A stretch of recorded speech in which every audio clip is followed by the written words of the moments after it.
TV कैमरे वाले भी इसको जब मैं मंत्र बोलूँगा तो लाइव नहीं करेंगे, इंटरनेट के द्वारा कहीं रिकॉर्ड करके दे देते हैं, उससे हानि हो जाएगी। टीवी चैनल वाले भी जहाँ कहा जाएगा वहाँ देना है। ये मंत्र किसी ने किसी को बताना नहीं, बोलना नहीं। कई अखबार वालों ने, मैगजीन वालों ने, टीवी वालों ने वो इंटरनेट पे दे देते हैं, उसका कोई फायदा नहीं है। दे दें आप, उससे देने वाले का नुकसान हो जाएगा। वो ना देना, मंत्र को देना किसी का भी फायदा नहीं है, करेगा उसका भी फायदा नहीं है। अब ये किताब आप ले जाओ, कोई फायदा नहीं है, क्योंकि गुरु अभी मैं आता हूं तो आपके सामने पाठ करता हूं इतनी देर, उसमें कोई गुप्त मंत्र है जो आपके कष्टों के लिए पासवर्ड बोलने के बाद ये काम करते हैं, और वो भी जो लोग यहां बैठे हैं उनके लिए जो मांगते हैं। टीवी चैनल में आप देखो, आपकी जिज्ञासा जगेगी, फिर जहां भी प्रोग्राम होता है वहां फिर आप आके ले सकते हैं, किसी को देना नहीं है। अभी कोई भी किसी का प्रश्न है तो वो कर सकता है, उसको लिख के दे सकता है। परम पूज्य सदगुरुदेव जी, जिज्ञासा ये है कि मां तुलसी को रविवार और बुधवार को क्या दिया भी नहीं जलाना क्या? नहीं, तोड़ना भी नहीं है, दिया भी नहीं जलाना। एक और करना, महावारी के दिनों में कोई बहन ना जलाए, उस पर जल भी ना डाले। जैसे आपका कार्य है, जैसे मूली बांधते हैं, जैसे आपका कोई कार्य नहीं हो रहा, वो जो मैं मंत्र दूंगा उस समय दिया जला के और मूली बांध दे तुलसी को, और जब आपका काम हो जाए फिर आप उसको निकाल देना, बस। फिर प्रसाद चढ़ा देना, 1 रुपए का, 1.25 रुपए का, 5 रुपए का, गुरुद्वारे में, मंदिर में, जितना दे सकते हो। ये नहीं कि 1.25 रुपया 1 रुपया, लाख का भी चढ़ा दो, 1000 का भी चढ़ा दो। जितना आप प्रसाद, जितना आप देंगे उतना ही अनंत गुना लौट लौट के आपको मिलेगा। और कोई?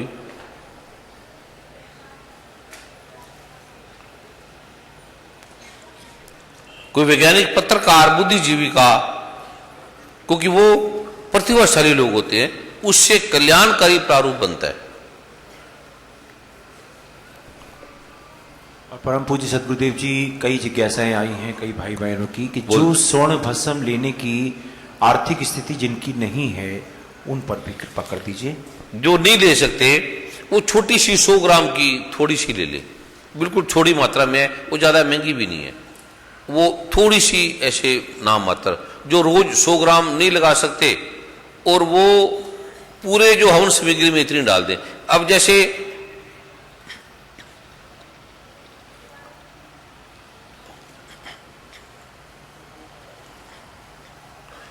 आप बम्बे जा रहे हैं, पैदल जाने का कोई खर्चा नहीं, जा सकते हैं। साइकिल जाने का अलग प्रारूप है। ट्रेन, कई प्रकार की ट्रेन है, उसमें जा सकते हैं, सस्ती भी है, 3rd क्लास भी है, 2nd क्लास भी है, 1st क्लास भी है, और बाय एयर का अलग प्रारूप है। ये जो प्रारूप है, पहली बात आप सोचेंगे, विचारेंगे, हम अपने कार्य करते हैं, काम करते हैं, शादी है, विवाह है, जन्मदिन है, कोई इतनी महंगी नहीं है। दूसरा नंबर, जैसे हम जमीन पे बीजते हैं कोई चीज, तो किसान के पास पैसे नहीं होते, वो कहीं ना कहीं से इकट्ठे करके उधार मांग के वो बीज ले लेता है और जमीन में बीज देता है। तो जो बीज है, जमीन है, उसे अनंत गुना करके दे देती है, अनंत गुना लुटाती है। अगर आप ये कर्ज फड़ के भी ले लेंगे तो आप कर्जे देने वाले बन जाएंगे, आप कितनों को कर्जा देने लग जाएंगे।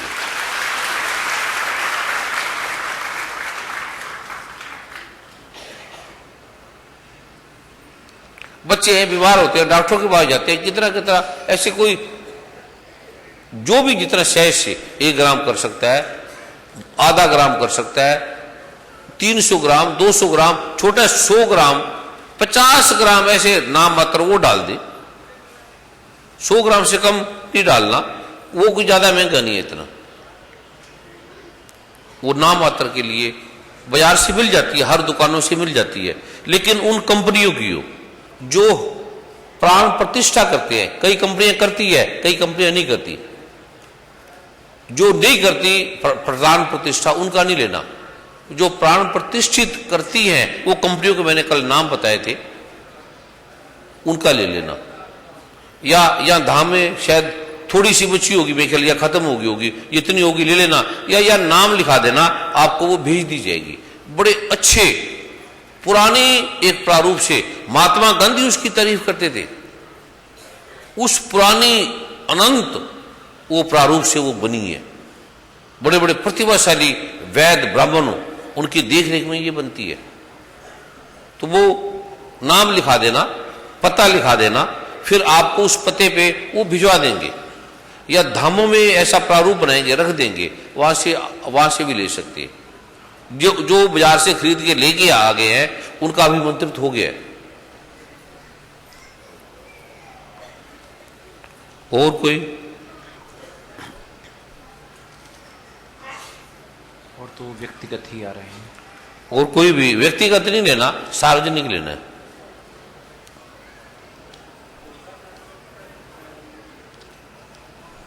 और कोई?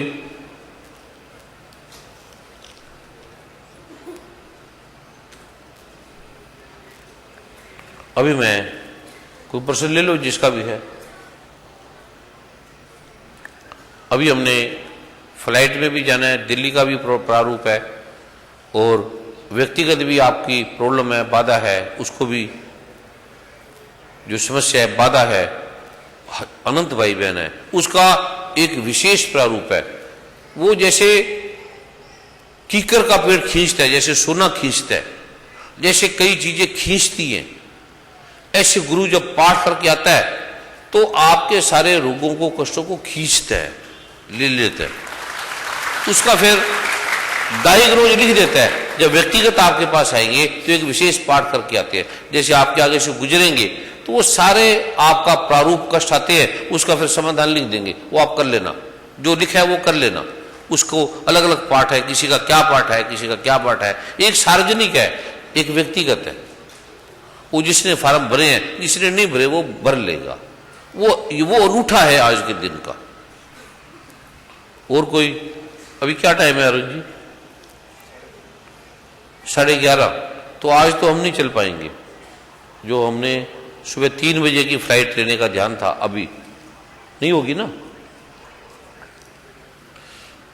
ठीक है। और कोई? अभी मैं 1-2 मिनट परम आदरणीय डॉक्टर चावला साहब से प्रार्थना करूंगा। वो विशेष अपने प्रेम से चंडीगढ़ से विशेष मीटिंग थी, और स्पेशल उस मीटिंग को सारा करके ये स्पेशल फिर आ गए इतनी दूर। इनके स्वागत में भी ताड़ी मारे कि किस भाव से, प्रेम से। अभी इनसे प्रार्थना करेंगे, उसके बाद अरुण गोविल जी को भी सुनना था, 1-2 मिनट सुन लेंगे, फिर व्यक्तिगत देख के फिर अगर अब प्रभु कृपा करेंगे तो आज चले जाती है। चावला साहब से प्रार्थना करेंगे कि जो उनका भाव है, इनके स्वागत में भी ताड़ी मारे कि ये आए हैं संत महात्मा। ओम गंग रंग ड्रिंग हंग संगे मश गंग रंग ड्रिंग हंग संगे मश। बहुत ही सत्कार योग प्रातः स्मरणी गुरुदेव महाराज जी, गुरुमान जी, आपके चरणों में मेरा कोटि कोटि प्रणाम। मंच पर आसीन हमारे बहुत ही सत्कार योग अरुण गोविल जी, जिनको मैं बड़े प्यार से राम जी कह करके पुकारता हूं, हमारे सत्कार योग श्री वर्मा जी, जो गुरदास जी के नाम से प्रसिद्ध हैं, मेरी बाएं और बैठे भिन्न भिन्न संस्थाओं से आए मुखिया साहबान, मेरे सामने बैठे मेरे प्यारे बंधु और मेरी मातृशक्ति, आपके भी चरणों में मेरा कोटि कोटि प्रणाम। गुरु जी का आदेश हुआ है कि मैं कुछ न कुछ शब्द आपके सामने रखूं। कुछ बातें मैंने जलालाबाद में कही थी और कुछ बातें मैं कल कह करके गया था। आज कुछ बातें मैं ऐसे कहने वाला हूं शायद कई पिछले समागमों के अंदर नहीं कही होंगी। सबसे पहली बात तो यह है, मैं भी आपकी तरह से ये सोच करके आया, गुरुदेव जी से प्रार्थना की कि गुरुदेव जी आपने आज एक ऐसा मंत्र देना है कि लोग माला माल हो जाएंगे, तो क्या मैं ये मंत्र किसी के द्वारा ले सकता हूं? तो गुरुदेव जी ने मालूम है क्या कहा, कहता आप स्वयं चले आइए और यहां आकर के आपको मंत्र लेना हो। तो मैंने सोच लिया, विचार किया, ये मंत्र वो है जाकर के स्वयं आपको लेना होगा। जब इतने सब लोग माला माल हो रहे हैं तो मैं भी पीछे क्यों रहूं।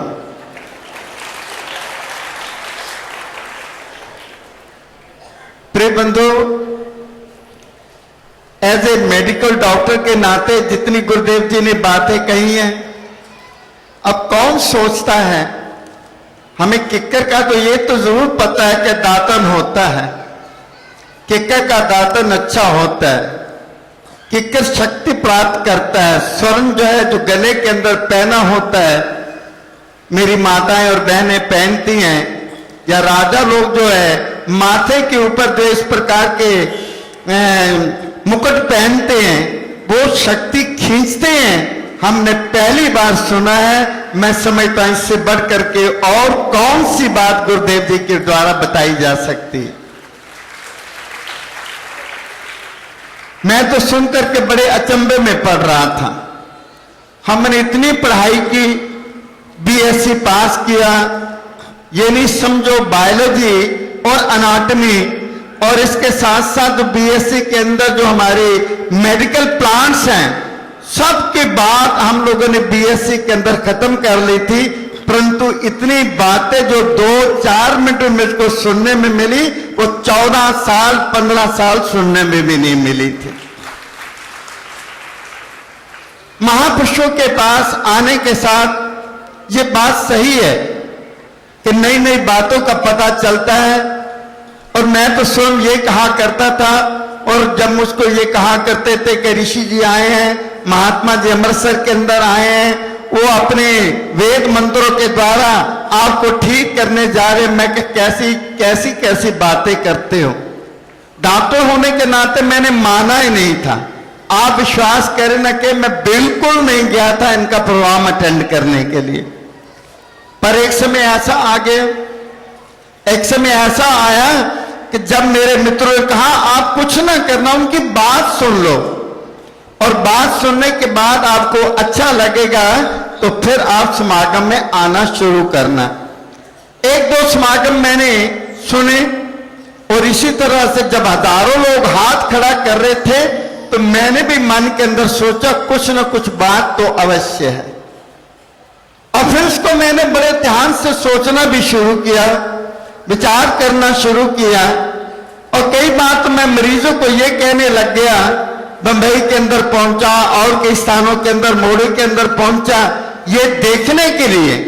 ऐसे नहीं है कि मैं मान गया था 8-10 समागम में जाने के बाद मैं मान गया कि ये काम ठीक है, गुरुजी ठीक कर रहे हैं, पर मैंने सही मायनों में ये देखने के लिए क्या इसका ब्रेस्ट कैंसर ठीक हुआ है, क्या इनका बोलना शुरू हो गया है, ये सारी बातें जो मैं स्वयं देख रहा था, अंत में मैं इस निष्कर्ष पर पहुंचा कि जो काम हमारे एलोपैथी के अंदर नहीं है वो बीज मंत्रोपैथी के अंदर है। इसके अंदर कोई संदेह वाली बात नहीं है।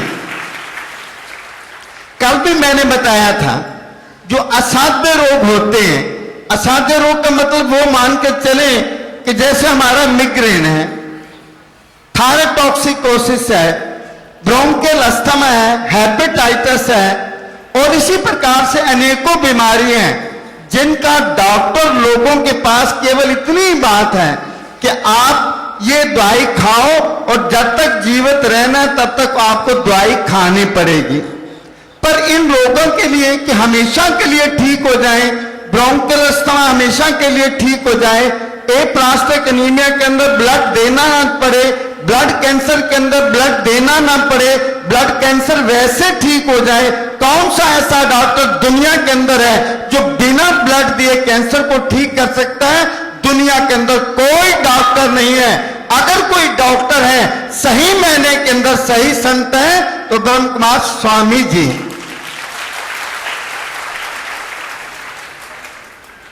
हमने विवेकानंद का नाम सुना होगा। विवेकानंद के बारे में एक जिन्होंने उनकी बायोग्राफी पढ़ी होगी, एक छोटी सी घटना क्या करके अपनी बात को यहां पर, इसी बात को यहां पर समाप्त करूंगा। जिन लोगों ने विवेकानंद की बायोग्राफी पढ़ी होगी उनको पता होगा। वैसे विवेकानंद का लिटरेचर तो बहुत ज्यादा है, बड़ी बड़ी किताबें छप चुकी हैं उनके बारे में। एक छोटी सी घटना उनके जीवन की मैं बताता हूं। जब शिकागो के अंदर, अमेरिका की बात कर रहा हूं, जब शिकागो के अंदर इस प्रकार का वर्ल्ड सम्मेलन हुआ तो हिंदुस्तान से कौन गए थे? आप सब लोगों को पता, विवेकानंद जी वहां पर गए थे। जहाज से उतरे और जब उतर करके सड़क के ऊपर जा रहे थे तो एक देवी वहां पर माता खड़ी थी, बहन खड़ी थी। उन्होंने देखा कोई हिंदुस्तान से स्वामी आया है और ये अकेला ही सड़क पर जा रहा है, इसके साथ कोई नहीं, पैदल ही चल रहा है।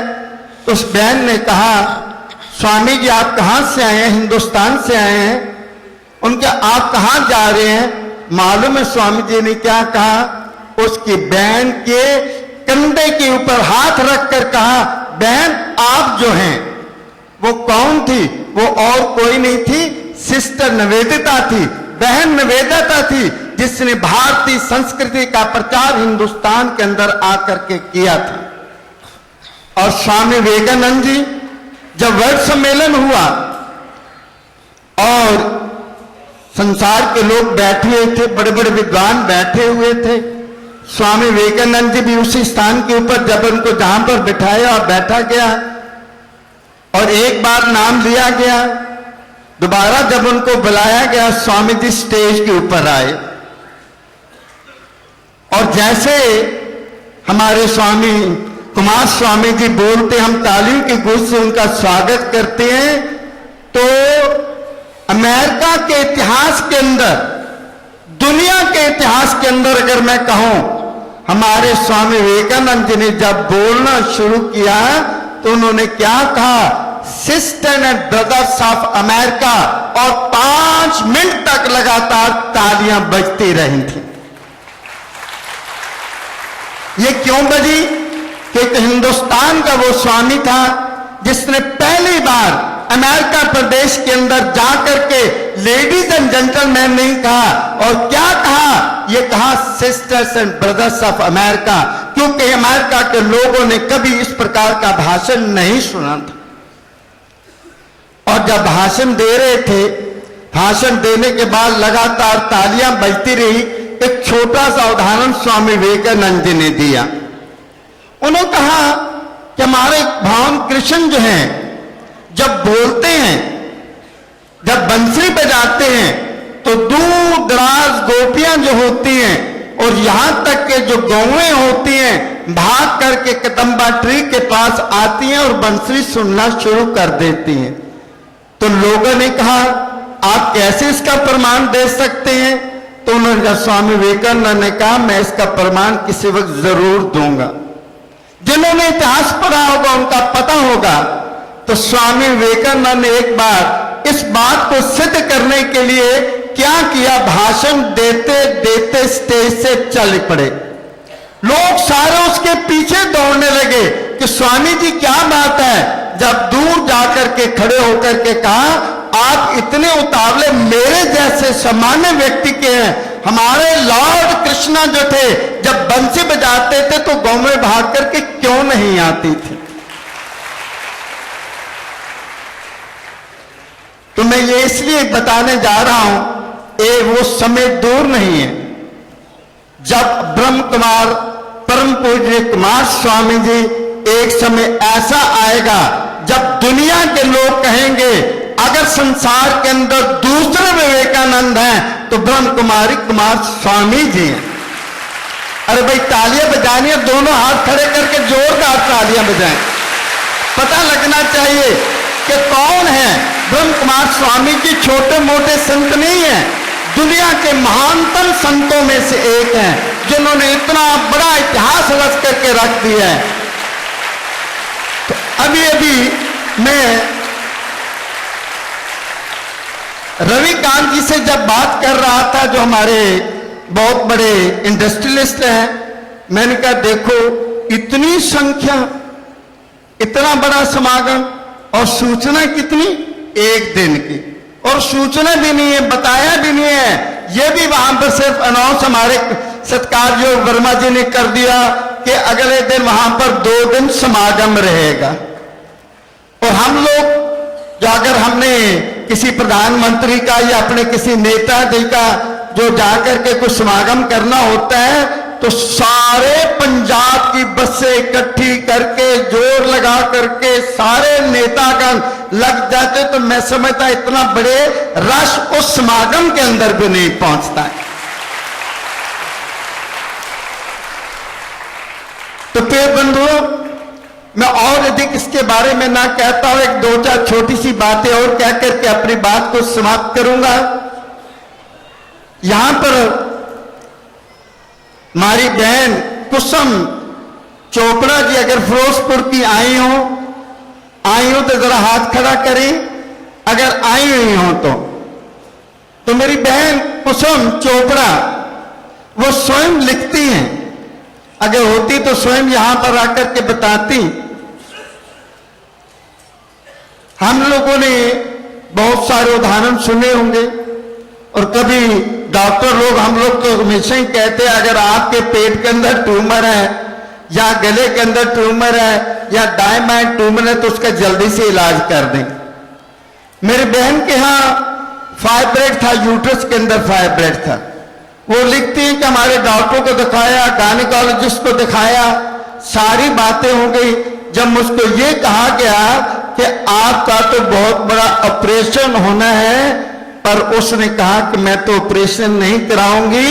वो कहां पर पहुंची, गुरुदेव जी के चरणों के अंदर पहुंची, वहां से बीज मंत्र लिए, वो ट्यूमर जो था, फाइब्रेड जो यूट्रस के अंदर था, वो बिल्कुल ठीक हो गया। ये मैं नहीं कह रहा, वो मेरी बहन ने भी कहा है। मैं नाम भूल गया हूं, शायद कल ही मेरी एक छोटी सी बेटी मुझको मिली थी, शायद उसका नाम सुजाता है। आई हो तो मैं कह नहीं सकता, कल मिली थी, कल उसके बारे में मैं कहने वाला था। जब मेरे को पता लगा, मैंने कहा उस बेटी को मिलाओ। जब वो बेटी मुझको मिली तो मैंने कहा क्या तकलीफ थी तुम्हारे, कहते तो मैंने तो अपना वहां पर मैगजीन में दे दी, मैं बोल नहीं सकती हूं। मैंने कहा अच्छा कोई बात नहीं, आपको स्टेज पर तो नहीं बताते, बात क्या है। कहती मैंने 4 साल, अब छोटी सी बात नहीं है, उस बेटी ने 4 साल लगातार बड़े बड़े डॉक्टरों का इलाज कराया, क्योंकि उसके स्टमक और इंटेस्टाइन्स यानी खाने पीने के जो है, यानी ईसोफेगस से लेकर स्टमक, इंटेस्टाइन, उसके अंदर कहीं ना कहीं सूजन थी। डायग्नोसिस तो उसने बताया नहीं, और ना ही डायग्नोसिस उसके अंदर लिखा हुआ भी था। यानी सूजन का मतलब उसका पेट खराब था, खा पी नहीं सकती थी। बड़े बड़े डॉक्टरों को उसने जाकर दिखाया तो कहने लगे, क्योंकि मेरे पतिदेव ने कहा कि चलो गुरुदेव जी के चरणों के अंदर चलते हैं, इतने लोग अगर ठीक हो रहे हैं तो मैं भी क्यों नहीं ठीक हो सकती।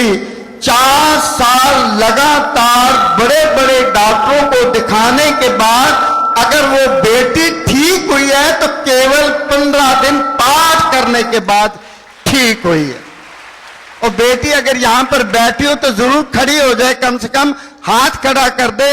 हाँ बहुत अच्छा बेटे, जरा इधर आ जाओ, ऊपर आ जाओ, वर्मा जी के पास से इधर से ऊपर आ जाओ। तो मेरा कहने का मतलब ये है कि ये जो एलोपैथी हमारी है, जो हमारा ये होम्योपैथी है, आयुर्वेदिक है, ये सब बेकार उस समय हो जाती है जब बीज मेंत्रोपैथी का। मुझसे लोग कहते फिर क्या हॉस्पिटल बंद हो जाएंगे, डॉक्टर्स काम करने बंद हो जाएंगे? तो मैं उनको एक ही बात कहता हूं, डॉक्टर्स के क्लिनिक उसी तरह से चलते रहेंगे, हॉस्पिटल उसी तरह से चलते रहेंगे। अगर आप पाठ करेंगे तो जो मरीज 7 दिनों के अंदर ठीक होना है, वो 7 दिनों की बजाय 7 घंटे के अंदर ठीक हो सकता है। और जिसका ऑपरेशन होना है, अगर वो मन के अंदर धार ले कि मैंने ऑपरेशन नहीं कराना है, तो ऑपरेशन अगर यदि नहीं कराना है तो गुरुदेव जी के द्वारा बीज मंत्र अगर वो ले लेता है तो उसका ऑपरेशन भी जल्दी से जल्दी सफल हो सकता है, और हो सकता है कि उसका ऑपरेशन ना भी हो। तो मेरा आप सब लोगों से भी यही प्रार्थना है कि जितने लोग आप मेरी बात सुन रहे हैं, ये इसका प्रचार की बात नहीं कर रहा हूं, क्योंकि डॉक्टर होने के नाते मुझसे बहुत सारे लोग मिलते हैं। मैं तो गुरुदेव जी से एक ही बात कहता हूं कि देखिए, बुरा ना माने, हमारे स्वामी जी उनसे हाथ जोड़ करके प्रार्थना कर रहा हूं, क्योंकि अकेला सारी दुनिया का रोग दूर करना ये हमारे लिए संभव नहीं है। मैं भी जानता हूं, गुरुदेव जी भी जानते हैं। मैंने इनसे यही प्रार्थना की थी।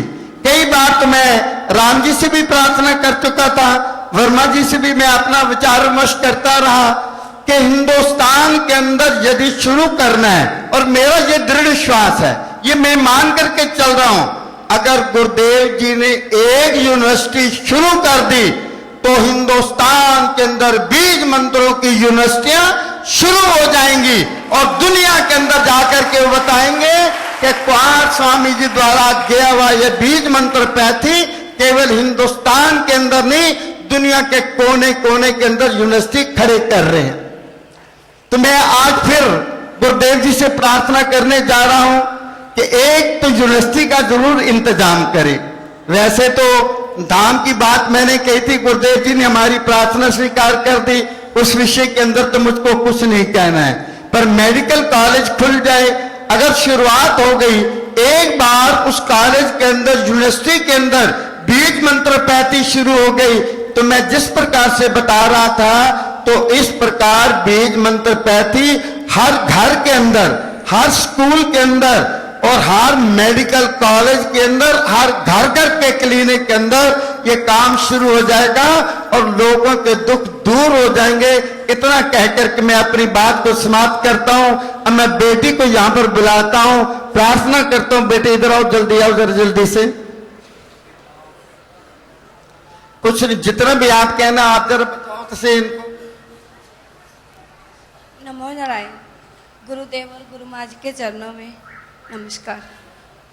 मेरे पेट में बहुत दर्द रहता था, 4-5 साल ऐसे ही दर्द रहता रहा। कभी कभी बहुत ज़्यादा उल्टियाँ आने लग जाती थी, कुछ नहीं बचता था। मैंने गुरु गोविंद सिंह कॉलेज से इलाज करवाया हॉस्पिटल में, वहाँ से भी कोई फ़र्क नहीं पड़ा। फिर डीएमसी हॉस्पिटल लुधियाना में भी एडमिट रही, वहाँ से भी कोई फ़र्क नहीं पड़ा। फिर जालंधर 2009 में रामनवमी वाले दिन मैंने बीज मंत्र प्राप्त किए गुरु जी से, और 15 दिन में ही मैं ठीक हो गई। नमस्कार। तो मेरा बुलाने का मतलब ये है कि ऐसे बात नहीं मैं करता हूं। बहुत सारे ब्रेस्ट कैंसर, चलो बेटे शब्द, ब्रेस्ट कैंसर जो मुझको कहा जाता था ब्रेस्ट कैंसर ठीक हो गए हैं, मैं हमेशा स्टेज पर बुलाकर उसको कंफर्म करता रहा, रिपोर्टें देखता रहा। फिर मेरे मन के अंदर आया कि ये बात बिल्कुल ठीक है। एनलार्जमेंट ऑफ द प्रोस्टेट है, एक प्रोस्टेक्टमी में ऐसी गंदी बीमारी है कि जिसमें हर मेरे बच्चे को लगभग 15-20 दिन बाद खून चढ़ाना पड़ता है। ब्लड कैंसर है, खून चढ़ाना पड़ता है, बच नहीं सकता है। इन सारी बीमारियों का एक ही इलाज है, एक ही इलाज है, वो है बीज मंत्र पैथी। और अंत में अपनी इस बात को कहते हुए अपनी बात को समाप्त करने जा रहा हूं, क्योंकि जब गुरुदेव जी को महामल्लेश्वर की उपाधि से सम्मानित किया गया तो हरिद्वार में मेरा जाना भी हुआ। हमारे श्री राम जी भी थे, गुरदास भाई जी भी वहां पर बैठे हुए थे। तो वहां का स्टेज सेक्रेटरी क्या कहता है, आप तालियों के गूंज के साथ इस बात का स्वागत करेंगे कि हिंदुस्तान के बड़े बड़े महामंडलेश्वर वहां पर बैठे हुए थे। वो स्टेज सेक्रेटरी कहते हैं, अगर हिंदुस्तान के अंदर, दुनिया के अंदर नंबर 1 बीज मंत्रों के जो किंग है, he is a king of बीज बीज मंत्र, ये मैं नहीं कह रहा, वहां पर महामंडलेश्वर के जो शक्ति थे उन्होंने कहा, अगर दुनिया के अंदर नंबर 1 बीज मंत्रोपैथी के दाता है तो कौन है? ब्रह्म कुमार स्वामी जी। इन्हीं शब्दों के साथ मैं अपना कथन समाप्त करता हूं। बहुत बहुत धन्यवाद। बहुत बहुत धन्यवाद, बहुत बहुत आभार। अब मेरी प्रार्थना है परमादरणीय श्री अरुण गोविल जी कृपा देंगे।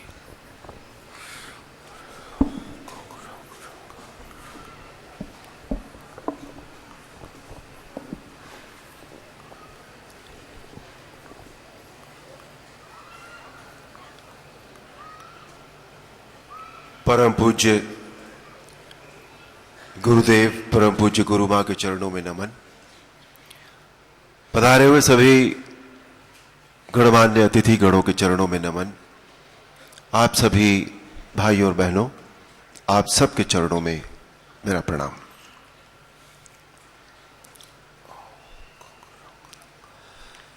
यहां इस मंच पर बैठकर जब कुछ कहने की बात आती है तो जो सबसे पहला विचार मेरे मन में आता है कि न तो यहां अब कुछ सुनने के लिए बाकी है और न कुछ कहने के लिए बाकी है। मैंने जो ये बात कही बड़ी अटपटी सी लगती है, वैसे सुनने के लिए इसलिए बाकी नहीं है कि सुनने की बात तब आती है जब हमने अपनी आंखों से ना देखा हो। यहां सब कुछ जो हो रहा है, जो होता रहा है और जो होने वाला है, कहते हैं हम फ्यूचर नहीं देख सकते। एक आम इंसान फ्यूचर नहीं देख सकता। फ्यूचर, भविष्य जो है वो या तो परमात्मा जानता होगा या संत जानते हैं। लेकिन यहां बैठकर ऐसा लगता है कि हम आम इंसान भी ये भविष्य देख सकते हैं, अपना भी और दूसरों का भी, कि पूज्य गुरुदेव की दी हुई कृपा से हम सबका भविष्य कैसा होगा। बीज मंत्रों की कृपा की बात जब जब आती है, जहां तक मेरा अपना प्रश्न है,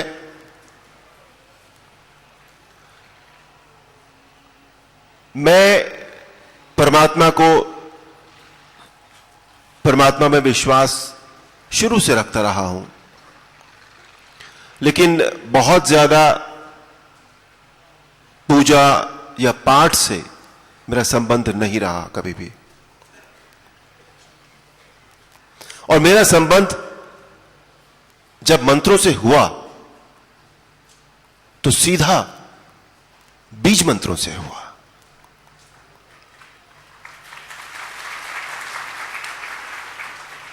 मेरे जीवन में जितने परिवर्तन बीज मंत्रों से हुए हैं, पूज्य गुरुदेव की कृपा से हुए हैं।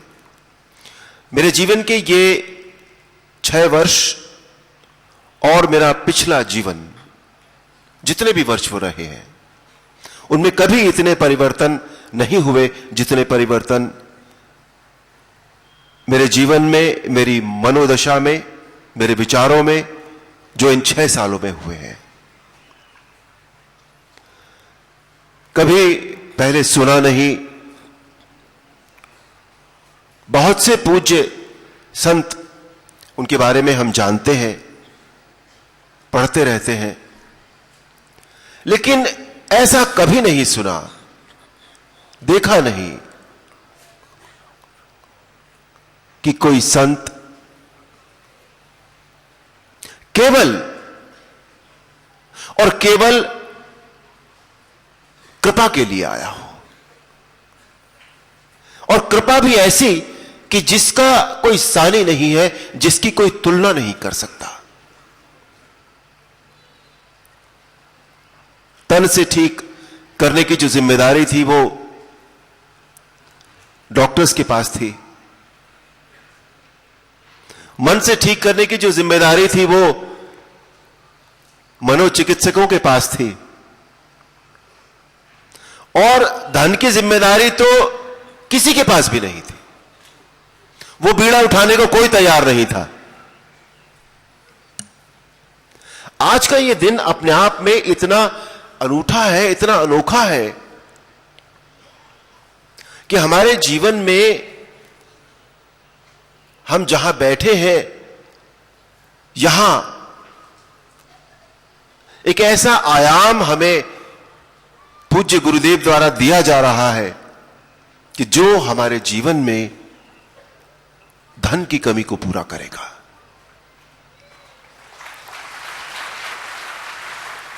जब भी किसी के बारे में, किसी के विषय में सुनते हैं तो यही पाते हैं कि व्यक्ति केवल लेना जानता है, देता कोई नहीं है इस संसार में। मटेरियल भौतिकता तो छोड़ दीजिए, यहां तो कोई प्रेम भी नहीं देता, प्यार भी नहीं देता। पूज्य गुरुदेव जब इस आसन पर विराजते हैं तो बीज मंत्रों की कृपा का जो देने का जो समय है, वो पूरे समागम के समय में अगर आप देखें तो बीज मंत्रों के लिए जो समय है वो मुश्किल से 10 या 15 मिनट में पूज्य गुरुदेव वो कृपा हम सबको प्रदान करते हैं, जबकि वो इस आसन पर कई घंटे विराजते हैं। कभी हमने सोचा है कि वो बाकी समय में क्या कृपा देते हैं हमें? वो कृपा है केवल और केवल प्रेम की कृपा है। उनके वचनों को यदि हम ध्यान से देखें तो उसमें जो अधिकतर समय है वो इस बात के लिए है कि हम चाहे किसी भी धर्म के हों, हिंदू हो, मुसलमान हो, सिख हो, ईसाई हो, हम एक दूसरे से लड़ना छोड़ दें, एक दूसरे से प्रेम करना सीख जाए। हम चाहे किसी भी जाति के हों, हम एक दूसरे से प्रेम करना सीख जाए, क्योंकि प्रेम परमात्मा है। जब हम एक दूसरे से प्रेम नहीं करते, हमारे मन में प्रेम नहीं होता है, तो हमारे मन में विचार आते हैं जो वो ऐसे विचार होते हैं जो नकारात्मक विचार होते हैं, और नकारात्मक विचारों से हमारे जीवन में समस्याएं आती हैं, हमारे जीवन में कष्ट आते हैं। पूज्य गुरुदेव सदा कहते हैं कि रोग और कष्ट जब आते हैं, इसका अर्थ यह है कि हम परमात्मा को भूल गए हैं।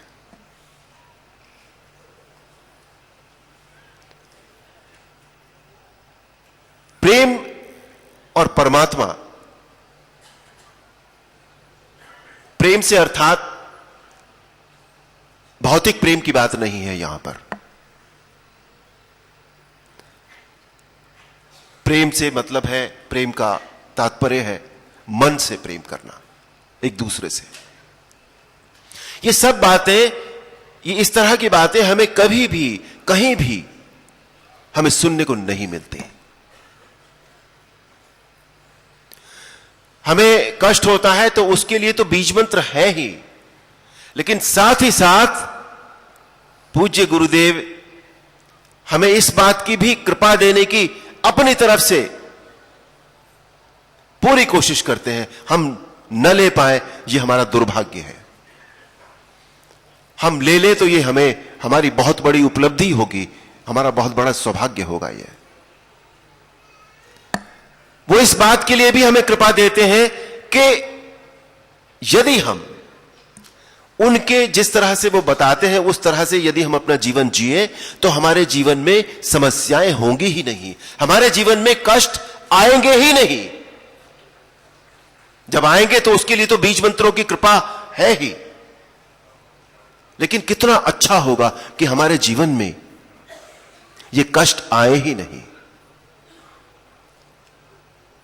हमारे जीवन में सुख रहे, और सुख के समय जैसा मानते हैं कि सुख में परमात्मा कभी याद नहीं आता, हम कभी याद नहीं करते परमात्मा को। क्या ही अच्छा हो कि हमारे जीवन में सुख रहे, प्रेम रहे, आनंद रहे, और साथ ही साथ हम उस परमपिता परमेश्वर का नाम भी हमारे मन में रहे, हमारी जबान पर रहे, हमारे दिलों में रहे, हमारे दिमाग में रहे, और हम और हमारे सभी साथियों का जीवन हम एक साथ गुजार सके, प्यार से गुजार सके। आज दोपहर में गुरुदेव से कुछ पलों में एक बात हो रही थी।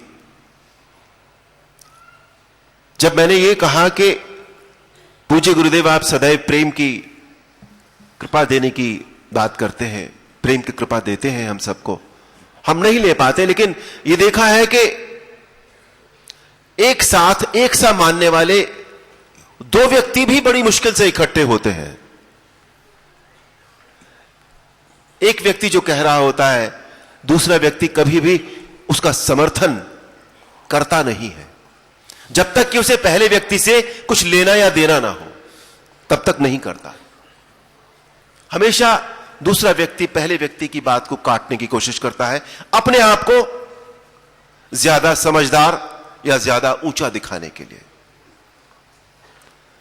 तो मैंने कहा कैसे ये सब व्यक्ति एक साथ यदि जुड़ जाएंगे, एक सी बातें करने लगेंगे, तो जैसे हम ये मानते हैं कि इलेक्ट्रिसिटी पैदा होती है, बिजली पैदा होती है जब निगेटिव और पॉजिटिव मिलते हैं। मैंने कहा यदि सब निगेटिव नहीं होंगे तो सब पॉजिटिव हो जाएंगे, और यदि पॉजिटिव हो जाएंगे तो क्या होगा फिर? तो न गति होगी, कुछ भी नहीं होगा उसमें, तो सब जैसे थम के रह जाएगा, जैसे ठहरा हुआ पानी होता है वैसा होकर रह जाएगा। पूज्य गुरुदेव ने कहा नहीं, ऐसा नहीं है। जब सब व्यक्ति एक सा सोचने लगेंगे, जब उनके विचार एक से हो जाएंगे, तो वो इस जीवन में, इस ठहरे हुए पानी में तैरना शुरू करेंगे, एक साथ तैरना शुरू करेंगे। और जब एक साथ सब लोग एक ही तरह से तैरेंगे तो वो पानी कभी भी ठहरेगा नहीं, कभी भी उसमें गति रुकेगी नहीं, बल्कि उनके जीवन में एक ऐसा आनंद आएगा, एक ऐसा सुख आएगा कि जो उन्होंने पहले कभी भी अनुभव नहीं किया होगा। वो इतने हल्के फुल्के अपने आप को महसूस करेंगे कि उन्हें जब एक दूसरे से प्रेम हो जाएगा तो उन्हें केवल और केवल उनके हृदय में, उनकी जीवा पर, उनके मनों में परमात्मा होगा। और मुझे उस समय वाकई ये महसूस हुआ था। मेरे मन में एक इमेजिनेशन आया, एक काल्पनिक चित्र बना था मेरे मन में उस समय कि कुछ ऐसे व्यक्ति जो एक सी बात सोच रहे हैं, एक सा उनके मन में विचार है, उनके चेहरे पर उस समय क्या भाव रहे होंगे। और मैंने उस काल्पनिक चित्र में देखा कि उन सब के चेहरे पर परमात्मा का नूर था। वो जितने भी व्यक्ति थे, कहीं भी न कोई कड़वाहट थी, न कहीं भी कोई निगेटिविटी थी। हम बहुत सौभाग्यशाली हैं कि हम यहां बैठ पाए हैं, हमें यहां बैठने का अवसर मिला है। हमारे जीवन में एक ऐसा व्यक्तित्व हमें मिला है, परम पूज्य गुरुदेव जैसा।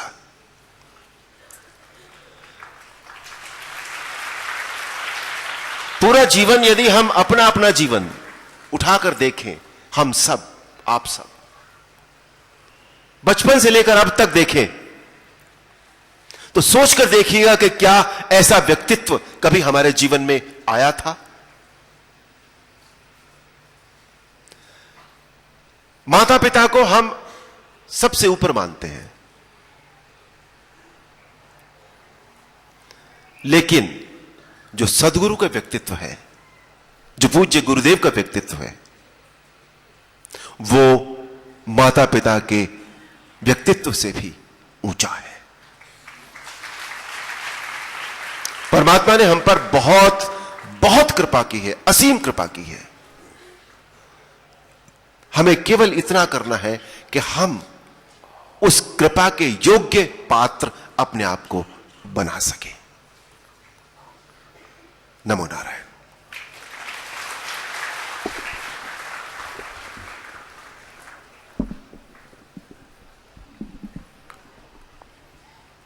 परमादरणीय श्री अरुण गोविल जी ने बहुत सुंदर भाव, यथार्थ अभी हम सबके सामने रखा।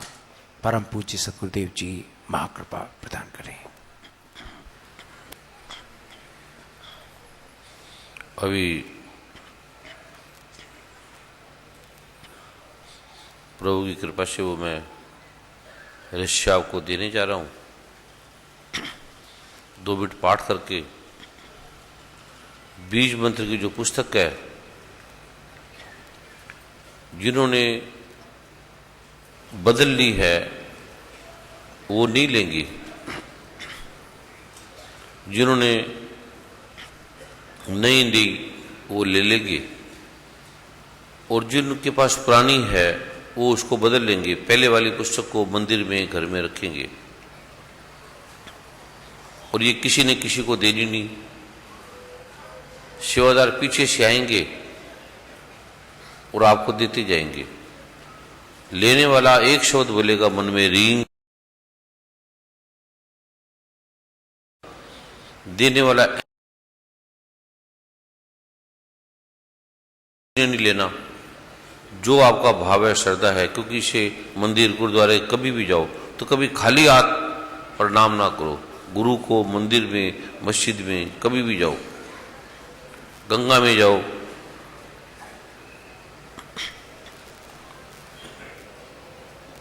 पीछे से भी सेवादार आएंगे और मैं पाठ करूंगा। किसी ने बोलना नहीं है, आवाज नहीं करनी है, खड़े होके किसी ने बीज मंत्र नहीं लेना। आकर ये जो मां लक्ष्मी का दिव्य रहस्य आरोक है वो मैं आपको दूंगा, आपने लिख लेना। जिसके पास कागज पेन नहीं है वो साथ वाले से ले लेगा। और संजय जी धीरे धीरे भजन गाते रहेंगे, सेवादार सभी पीछे से बांटते हुए बीज मंत्र की पुस्तक आपको दे देंगे। बहनों की तरफ कोई भाई नहीं जाएगा, भाई की तरफ कोई बहन नहीं जाएगी देने। और इस पुस्तक के बारे में फिर क्या क्या करना है, पावन पुस्तक के बारे में वो मैं बताऊंगा। अभी लेते जाना है। इसमें हिंदी, पंजाबी, संस्कृत, इंग्लिश चारों की भाषाओं में इसके अंदर है। पहले आप पुस्तक ले लें, फिर मैं आपको बताऊंगा। सेवादार पुस्तक बांटने के बाद जो व्यवस्थापक हैं उन्हें वो सारा प्रारूप संभालेंगे। और पाठ के बीच में किसी ने उठना नहीं है, जब मैं करूंगा किसी ने बोलना नहीं है। संजय जी भजन गाएंगे, वो आपने सुनते रहना है उसके साथ। और 2 पुस्तकें नहीं लेनी, एक ही लेनी है सभी ने। खाली हाथ किसी ने भी पुस्तक नहीं लेनी। जो सेवादार आएंगे उन्हीं को ही आप भाव से, भक्ति से प्रणाम कर देना, दे देना।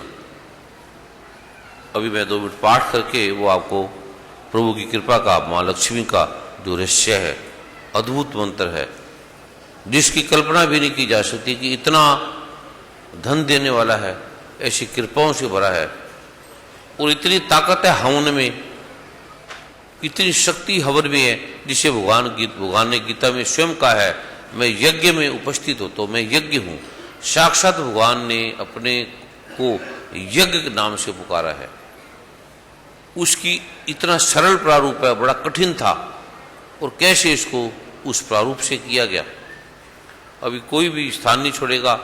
सेवादार भाई बहन पीछे से आएंगे और बीज मंत्र की पुस्तक आपको देते हुए आपने प्रणाम नमस्कार उन्हीं को वहीं कर देना है। अभी 2 मिनट पाठ करके मैं ये आपको दे रहा हूँ। संजय जी भजन गाएंगे, कोई भी आवाज नहीं करेगा, स्थान नहीं करेगा।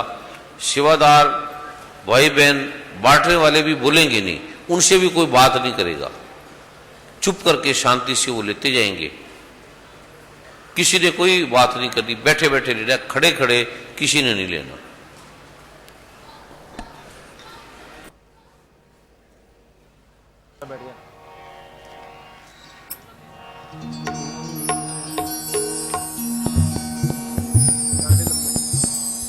Hello hello.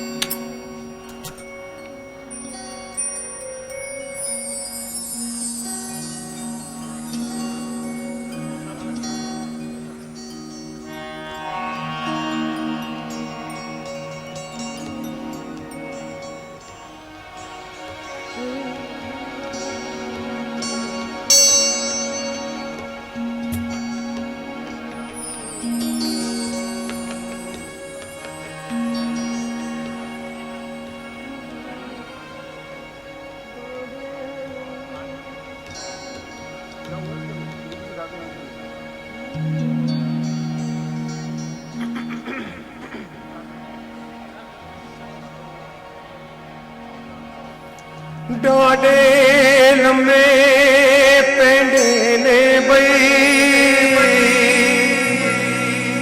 इस जीवन दे पार, कुछ ते होला कर ले बंदिया, पापा दी गठरी दा पार। जे तू बेलिया तन मन दे नल सेवा करदा जावेगा, सतनाम वाहेगुरु करदा पव सागर चों तरदा जावेगा। जे तू बेलिया तन मन दे नल सेवा करदा जावेगा, सतनाम वाहेगुरु करदा पव सागर चों तरदा जावेगा। सतनाम श्री वाहेगुरु, सतनाम श्री वाहेगुरु, सतनाम श्री वाहेगुरु, सतनाम श्री वाहेगुरु।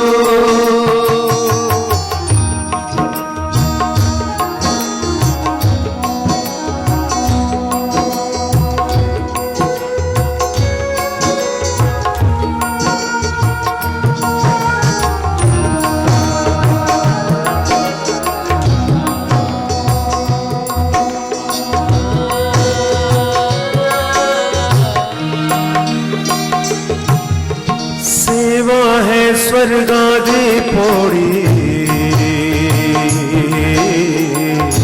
कर सेवा लख बार, कर सेवा लख बार। बिना गुरादी सेवा किते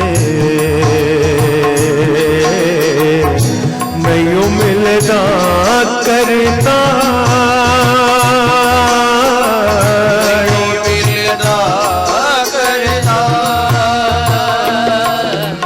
जे तू बेलिया गुरु चरणा तो सरमत दे तरदा जावेगा, सतनाम वाहेगुरु करदा पव सागर चों तरदा जावेगा। सतनाम श्री वाहेगुरु, सतनाम श्री वाहेगुरु, वाहेगुरु वाहेगुरु सतनाम वाहेगुरु, सतनाम श्री वाहेगुरु।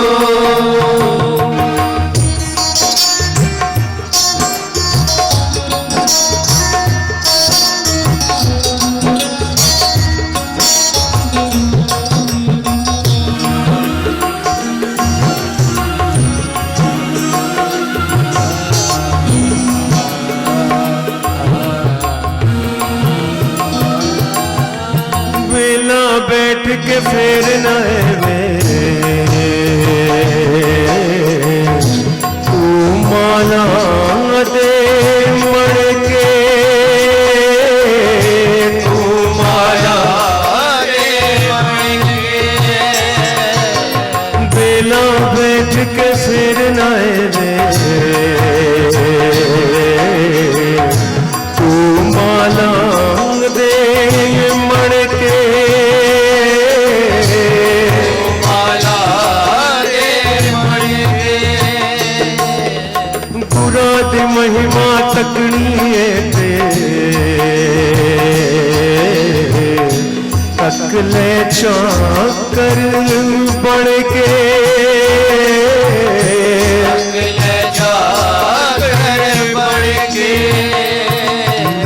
जी तुहानिया हुकुमुन साथी जे तुहानिया हुकुमुन साथी सरमते करता जावेगा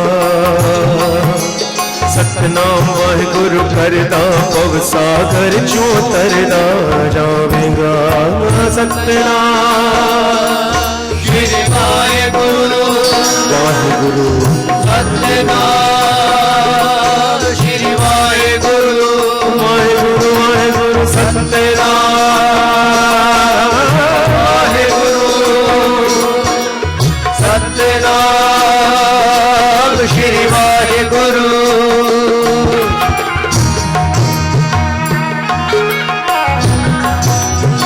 जिन्हें पुस्तक बीज मंत्र की नहीं प्राप्त हुई है वो अपना हाथ ऊपर उठा लेंगे।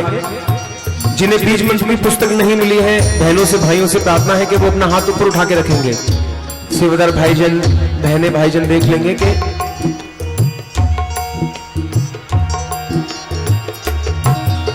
साला दे पिछों मिले आए सेवादार वेला सेवादार वेला रब जाने फिर कट लगना आया संगता दा मेला आया संगता दा मेला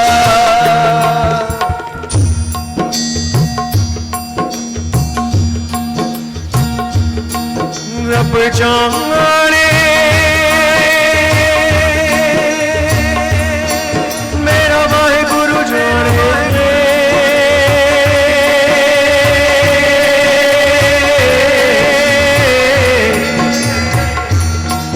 रब जाने।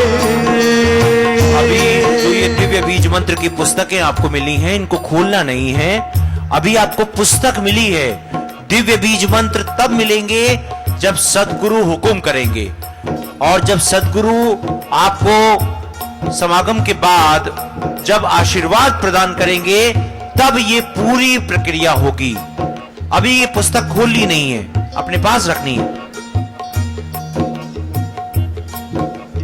अव्वल अल्लाह नूर उपाया कुदरत दे सब बंदे कुदरत दे सब बंदे कुदरत दे सब बंदे अल्लाह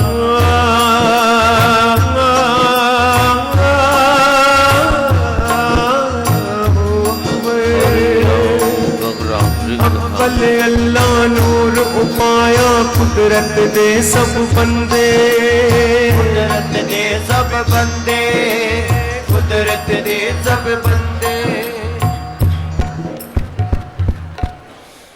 हरि ओम गंग श्रीं गंग हरि ओम गंग रांग रिंग हंग शंग नमः शिवाय गंग रांग रिंग हंग शंग नमः शिवाय